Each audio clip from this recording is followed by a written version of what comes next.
가나안 땅 곧 그의 아버지가 거류하던 땅에 거주하였으니 야곱의 족보는 이러하니라. 요셉이 17세의 소년으로서 그의 형들과 함께 양을 칠 때에 그의 아버지 아내 빌라와 실바의 아들들과 더불어 함께 있었더니 그가 그의 잘못을 아버지에게 말하더라.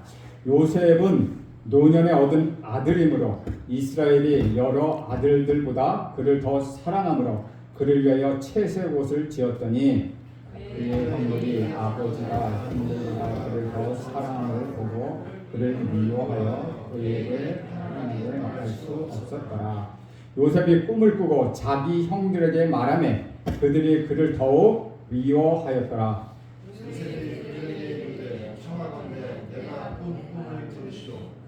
우리가 밭에서 곡식단을 묶더니 내 단은 일어서고 당신의 단들은 내 단 둘러서 절하더이다.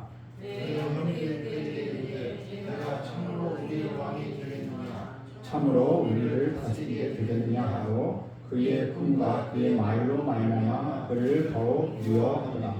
요셉이 다시 꿈을 꾸고 그 형들에게 말하여 이르되 내가 또 꿈을 꾼즉 해와 달과 11별이 내게 절하더이다 하니라. 그가 아버지와 형들에게 말하매 아버지가 그를 꾸짖고 그에게 이르되 네가 꾼 꿈이 무엇이냐. 나와 네 어머니와 네 형들이 참으로 가서 땅에 엎드려 네게 절하겠느냐. 11절 함께 있습니다. 그의 형들은 시기하되 그의 아버지는 그 말에 간직해 두었더라. 아멘. 오늘부터 성경에서 창세기 성경에서 가장 많은 분량을 차지하는 요셉에 대해서 이야기하려고 합니다. 지금까지는 우리가 믿음의 조상 아브람과 이삭과 야곱에 대해서 이야기했습니다. 그리고 창세기 36장은 에서의 야곱의 형 에서의 족보가 나와 있습니다. 그것을 건너뛰고 오늘 37장 요셉에 대해서 이야기하겠습니다. 요셉 그러면 무엇이 생각납니까? 요셉 그러면 꿈을 꾸는 사람, 비전의 사람이라는 것을 우리가 알 수 있습니다. 성경에 나오는 인물 가운데 가장 우리가 닮고 싶어하는 인물이 있다면 바로 이 요셉일 것입니다. 그래서 우리가 아이들 위해서 기도할 때도 요셉과 같은 사람이 되게 해주십시오 라고 기도하기도 합니다. 우리는 그동안 아브람과 이삭과 야곱에 대한 생애를 뒤돌아보았습니다. 그들에게도 인간적인 실수들이 있었지만 그들이 다 믿음의 조상이 되었다는 것이죠. 오늘 요셉의 삶을 살펴볼 때마다 격려와 위기와 감동을 받는 것은 그가 최악의 상황에 있어서 최선으로 바꾸었다는 데 있습니다. 누구든지 위기를 경험합니다. 위기는 문제가 아닙니다. 그 위기를 축복으로 어떻게 바꾸느냐, 그것이 중요합니다. 오늘 본문은 야곱으로 시작하지만 그 초점은 요셉에게 있습니다. 37장부터 창세기의 주인공이 야곱에서 요셉으로 바뀌는데 그러면서 지금까지 기록과 전혀 다른 차이점을 볼 수 있습니다. 이제 살펴볼 요셉의 이야기는 다른 족장의 이야기와 여러 면이 다릅니다. 첫째는 요셉의 이야기는 내용이 아주 길다는 것이죠. 다시 말하면 분량이 많다는 것입니다. 이 말은 요셉의 삶이 더 자세하게 기록되어 있다는 뜻입니다. 둘째, 요셉의 이야기는 아주 재미있습니다. 그래서 사람들이 요셉의 이야기를 좋아합니다. 제가 말씀드리는 것은 요셉의 이야기가 문학적인 내용으로 봐도 그만큼 작품성이 뛰어나다는 것입니다. 이야기에서 뛰어난 인물 묘사가 이루어지고 그 인물과 인물 사이 심리적 상태와 갈등이 긴장되게 전개되고 있으며 위기와 위기를 이겨내는 감동이 모두 담겨져 있는 걸작이라고 볼 수 있습니다. 셋째, 요셉의 이야기는 종교적이지 않다는 것이죠. 다시 말하면 요셉의 이야기는 어떤 기적이나 종교적인 내용이 나오지 않는다는 것입니다. 하나님이 나타나셔서 직접 요셉에게 말씀하시는 장면은 없습니다. 요셉은 다른 족장들처럼 제단을 쌓는 일도 하지 않았습니다. 어느 특정한 장소를 언급하거나 하나님과 연결되는 일도 하지 않았습니다. 무엇보다도 하나님이 직접 그의 삶에 개입하시지 않으신다는 것입니다. 넷째, 그렇지만 요셉의 이야기는 어떤 이야기보다도 신앙적이라는 것이죠. 요셉의 이야기에는 인도하심이 아주 잘 나타나 있습니다.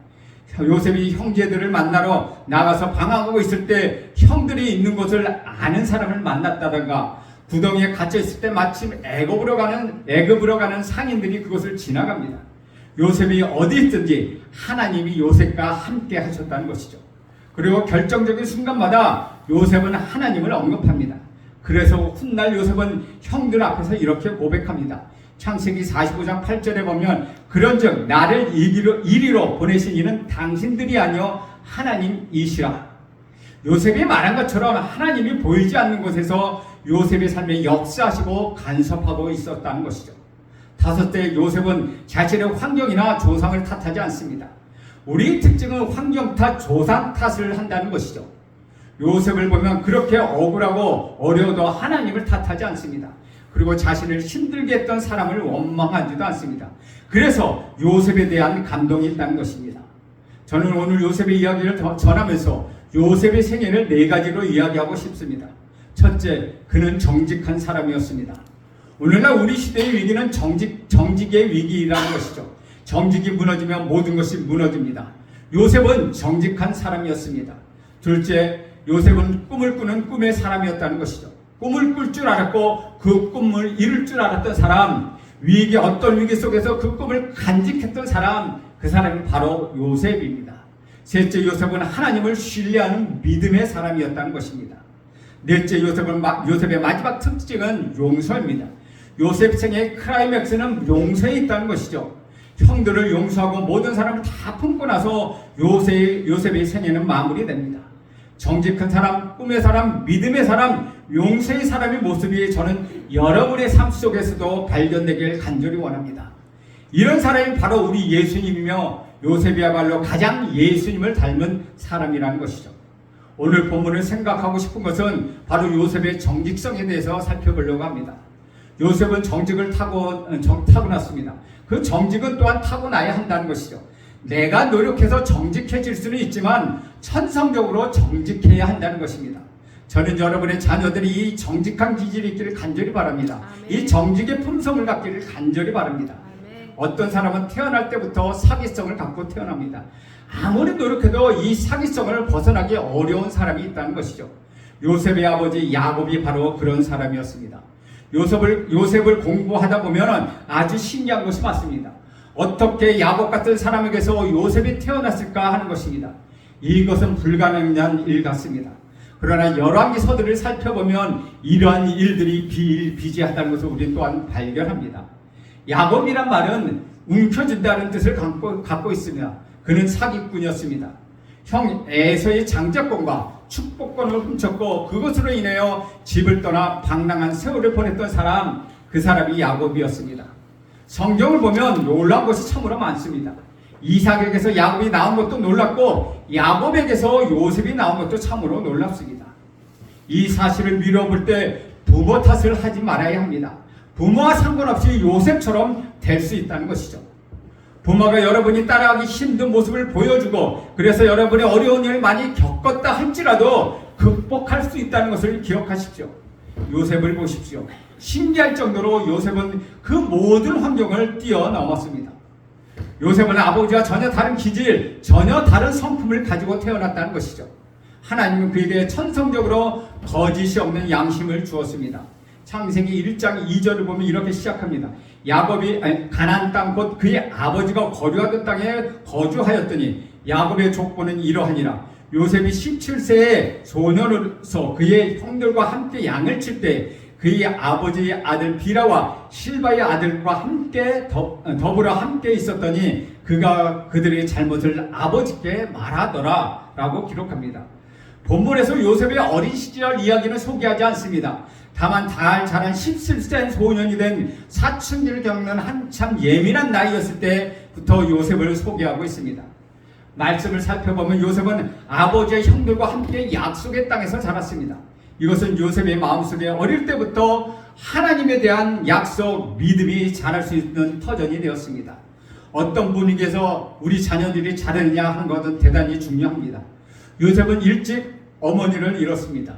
요셉의 어머니 나일은 요셉의 동생인 베냐민을 낳을 때 난산으로 죽었습니다. 요셉에게는 다른 형제들이 있었지만 모두 다 배다른 형제들이었습니다. 의붓 어머니가 셋이나 되었습니다. 이런 분위기에서 요셉이 17세 소년으로 자랐습니다. 그러나 놀라운 사실은 요셉에게 상처가 없었다는 것입니다. 저는 여러분에게도 상처가 없기를 간절히 바랍니다. 오늘 우리 환경이 어려우면 우리는 환경을 바뀌기 마련입니다. 부모가 이상적인 부모가 아닐 때 또한 상처를 받습니다. 그래서 그것 때문에 성격이 삐뚤어지고 말도 거칠게 합니다. 그래서 혈기를 부리기도 하고 시기하고 경쟁하기도 하며 거짓말하는 성품으로 만들어지기도 한다는 것이죠. 그러나 요셉을 보십시오. 그 어떤 환경에서도 환경과 전혀 상관없이 쭉 뻗은 대나무처럼 자라는 것, 기적 중에 기적이라는 것이죠. 아버지가 그렇게 교육했습니까? 결코 아닙니다. 야곱은 사기꾼이었습니다. 그런 아버지가 무슨 교육을 했겠습니까? 이것을 기억하십시오. 환경이 어려워도, 어머니가 어려워도, 아니 부모가, 아버지가 나를 어렵게 해도 얼마든지 상처 없이 순전하게 잘 자랄 수 있다는 것입니다. 1절과 2절을 다시 보면은 요셉의 특징 중에 하나가 불의와 거짓을 용납하지 못한다는 것입니다. 요셉은 비라와 그의 아들과 함께 양을 치고 있었습니다. 그런데 배달의 형제들이 불의한 일을 행하는 것을 목격한 야곱은 못 본 채 하지 않고 아버지께 모두 일러 바쳤습니다. 어떻게 보면 고자질이고 남자로서 의리 없는 행동이었습니다. 저는 이 본문 이 부분에서 요셉의 행동이 과연 옳은 것인가 하고 놓고 몹시 고민을 했습니다. 결국은 요셉은 천성적으로 거짓말하지 못하는 성격이었다는 것으로 결론을 내렸습니다. 이것이 비록 고자질 같고 내가 괴롭고 다른 사람이 피해를 본다 할지라도 거짓말을 못했던 것입니다. 요셉이 그 형들 미워해서 고자질을 한 것은 아니라는 것이죠. 야곱이 형들에게 도시락을 갖다 주라고 요셉의 심부름을 시켰을 때 그는 순종했습니다. 만약 요셉이 형들을 미워했거나 질투했다면 그렇게 하지 못했을 것입니다. 그러나 요셉은 순종했고 형들이 그 자리에 없어서 수송까지 해가면서 형들을 찾아간 것을 보면 요셉은 형들에게 나쁜 감정이 없었던 것이 분명합니다. 그렇다면 왜 요셉은 그들이 잘못을 일러 바쳤을까요? 그것은 그의 정직성 때문이었다는 것이죠. 우리의 위기는 정직을 잃어버린 데 있습니다. 우리는 정직하면 죽습니다. 우리는 정직하면 손해를 봅니다. 그래서 알면서도 모른 척하고 보고서도 못 본 척하고 사건도 해석을 반대로 하는 것이 현실적으로 지롭게 사는 것이라고 우리는 착각하고 있습니다. 저는 우리 민족을 위하여 기도할 때마다 주님 우리 민족에게 정직성을 허락하여 주시옵소서라고 기도합니다. 교회가 가지고 있는 최대의 위기는 예수를 잘못 믿는 것이 아니라 교인들이 정직하지 못한 것에 있다는 것이죠. 성령을 받고 성령을 읽고 기도를 많이 해도 새벽 기도를 한다 하더라도 우리 삶 속에 정직이 없다는 것입니다. 두 번째, 요셉의 성애를 통해 발견할 수 있는 것은 그의 아버지의 지극한 사랑을 받고 자랐다는 것입니다. 3절과 4절 저와 여러분 함께 읽겠습니다. 시작. 요셉은 노년에 얻은 아들이므로 이스라엘에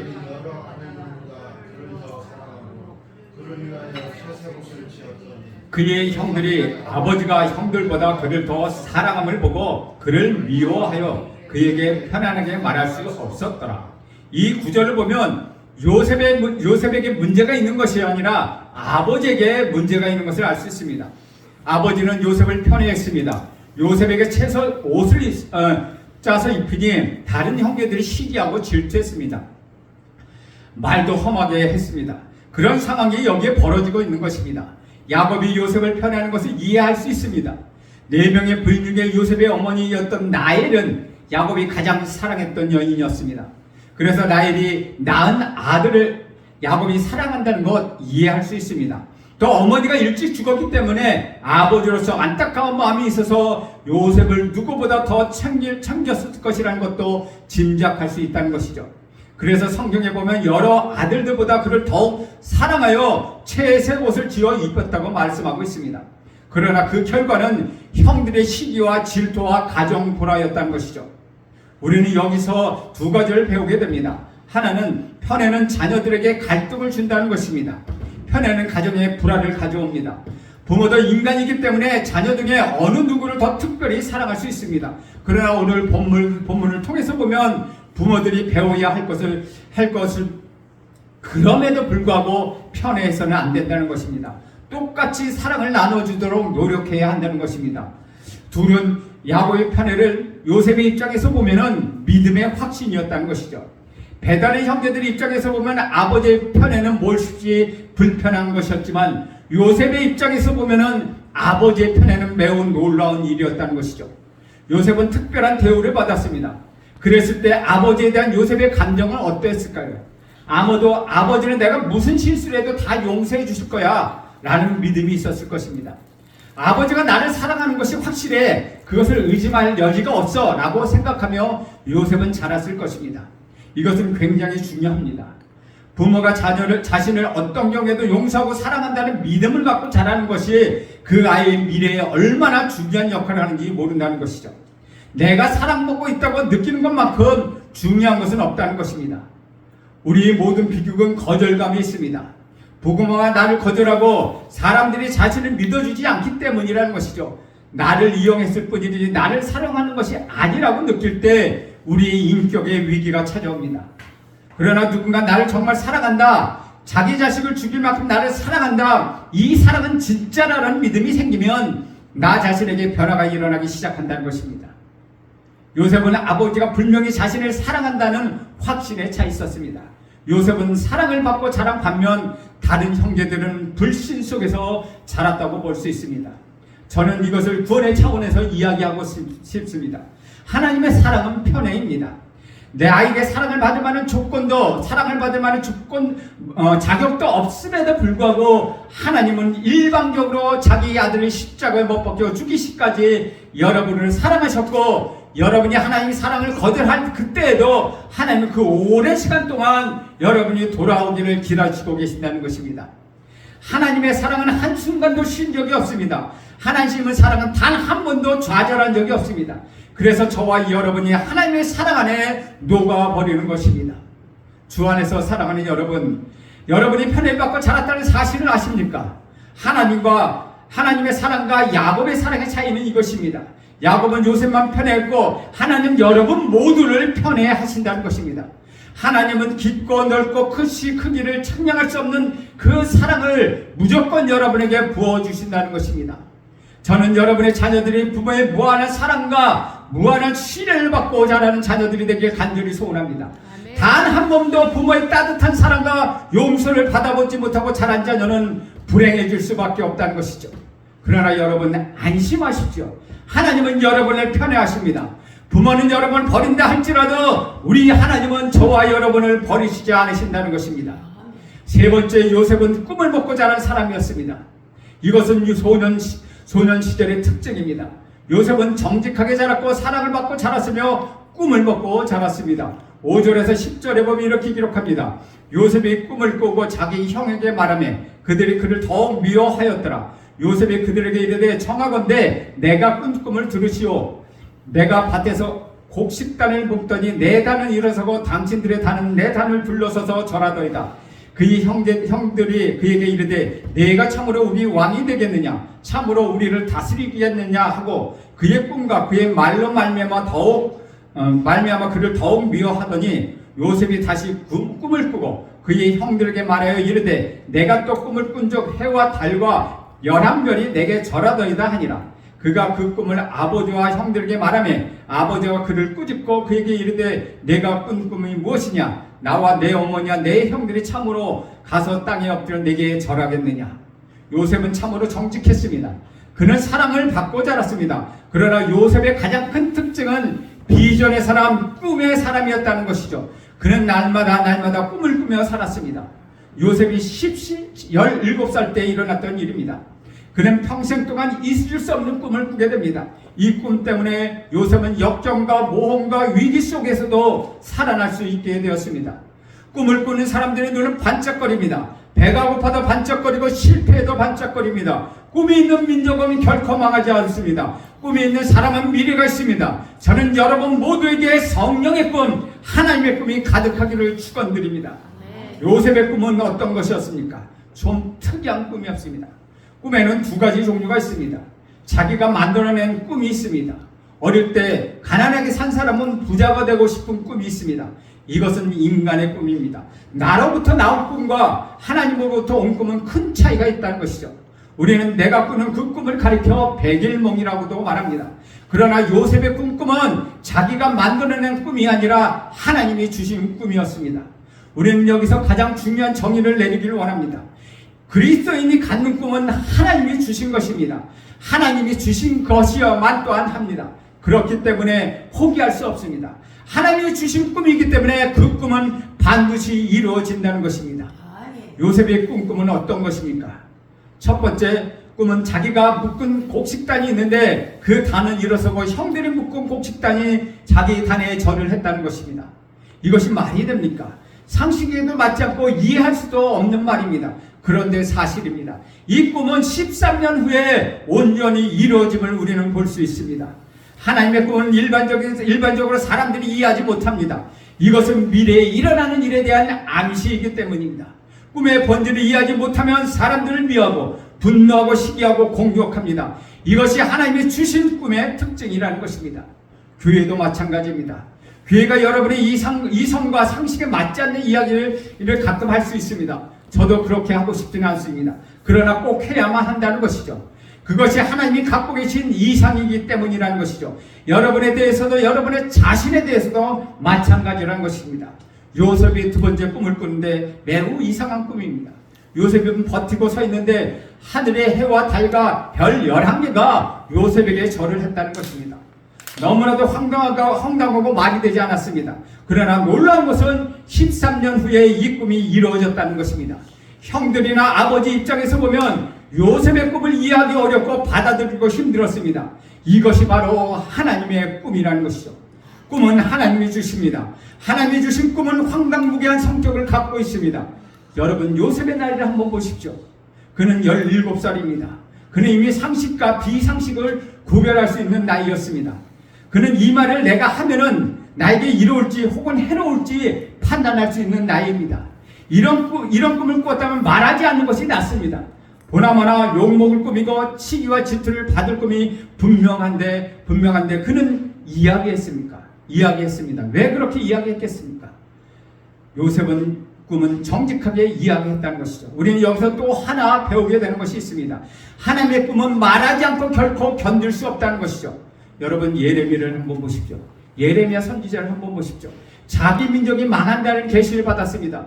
그래서 만나는 사람은 다 우리나라가 망할 것이라고 말합니다. 그러면 누가 그 말을 좋아하겠습니까? 여러분, 상상해 보십시오. 누군가 중국이나 북한이 우리나라에 쳐들어왔으니 우리나라 곧 망할 것이라고 계속 말한다면 듣기 좋겠습니까? 그리고 그 말이 요즘 같은 분위기에 통하기나 하겠습니까? 예레미야가 얼마나 괴롭고 얼마나 힘이 들었으면 나는 예언하지 않겠나라고 선언까지 했겠습니까? 그런데도 속에서는 불이 나서 말하지 않을 수가 없었습니다. 이것이 바로 예언이라는 것이죠. 요셉의 꿈꿈이 바로 그런 것이었습니다. 말하지 않으면, 전하지 않으면 결코 견딜 수가 없었다는 것이죠. 이것이 또한 복음이라는 것입니다. 예수님의 이야기입니다. 만약 여러분이 예수를 믿는데 예수 이야기를 하지 않아도 괜찮다면 그것은 예수가 아닙니다. 복음을 전하지 않아도 두 다리 쭉 뻗고 잘 수 있는 것이라면 그것은 복음이 아니라는 것이죠. 하나님을 전하지 않아도 좋은 것은 하나님이 아니라는 것입니다. 이야기를 하지 않으면 견딜 수 없고, 말하지 않으면 견딜 수 없고, 이야기를 하면 인기를 잃고 재산을 잃고 핍박을 받는 것을 알면서도 우리 구주 예수 그리스도만이 길이요 진리요 생명이요 그를 믿으면 천국에 간다고 말할 수밖에 없다는 것입니다. 이것이 바로 비전이요, 이것이 꿈이요, 이것이 복음이라는 것이죠. 여러분의 상식에 맞고 다른 사람들에게 상식에 맞는 꿈, 그것은 그냥 상식에 불과하다는 것입니다. 그러나 우리가 요셉을 꿈의 사람, 비전의 사람이라고 말할 때 그는 타협할 수 없는 꿈, 지을 수 없는 꿈, 말하지 않으면 안 되는 꿈을 받았다는 것을 의미한다는 것이죠. 하나님의 주신 꿈은 날이 가면 날이 갈수록 설명해지는 것입니다. 이것이 하나님의 주신 꿈의 특징이라는 것이죠. 여러분이 예수를 처음 만났을 때의 감격은 시간이 간다고 없어지지 않습니다. 날이 가면 갈수록 그 감동은 더욱 새롭게 다가올 것입니다. 그것은 바로 하나님이 주신 것이기 때문이라는 것이죠. 여기서 우리가 또 하나의 사실을 발견하게 됩니다. 꿈 이야기를 하면 사람에게 환영받지 못한다는 사실입니다.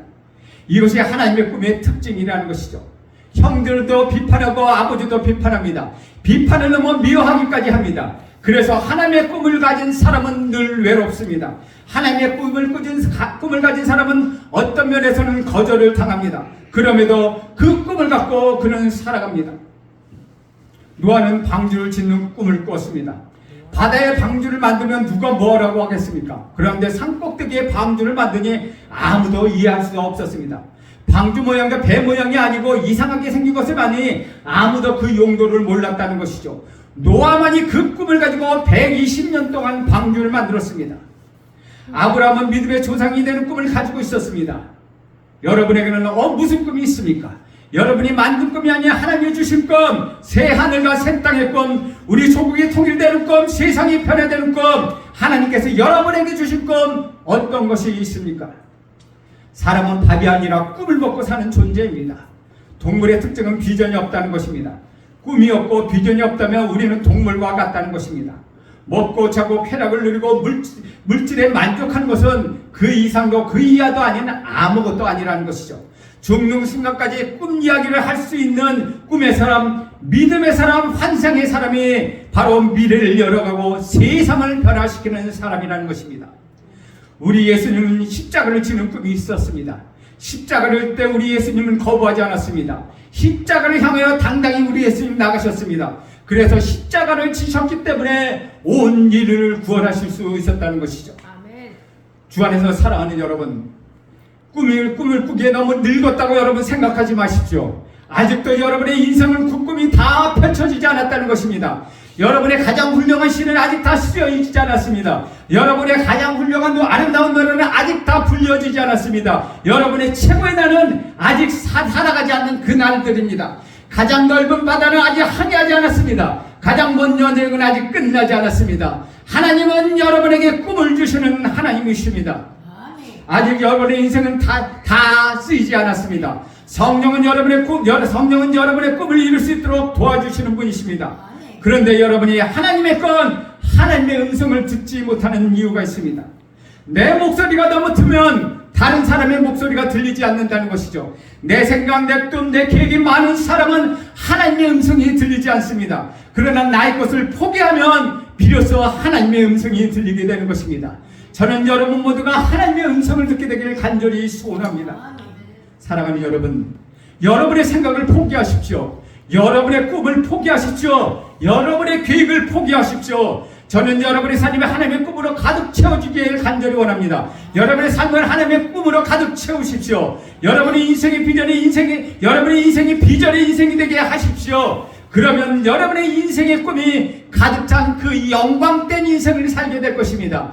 하나님의 꿈이 여러분에게 가득하게 할 때 여러분은 이 세상이 이길 수 없는 놀라운 능력의 사람이 될 것입니다. 여러분 미래를 열어가는 사람이 될 것입니다. 여러분 변화를 주도하는 사람이 될 것입니다. 그럴 때 여러분 변하고 여러분의 가정도 변하고 여러분의 자녀도 변하고 나 같은 이 지역 우리나라가 변하게 될 것입니다. 여러분 꿈을 꾸며 그 꿈을 가지고 살아가는 여러분 모두가 되기를 축원드립니다.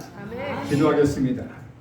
하나님 아버지, 사랑하는 우리 제속교회 성도들이 요셉처럼 정직한 사람, 꿈의 사람, 용서의 사람으로 변화되게 하시고 성도들의 삶에 꿈이 가득하는 영광이 있게 하옵소서. 예수님의 이름으로 기도합니다. 아멘.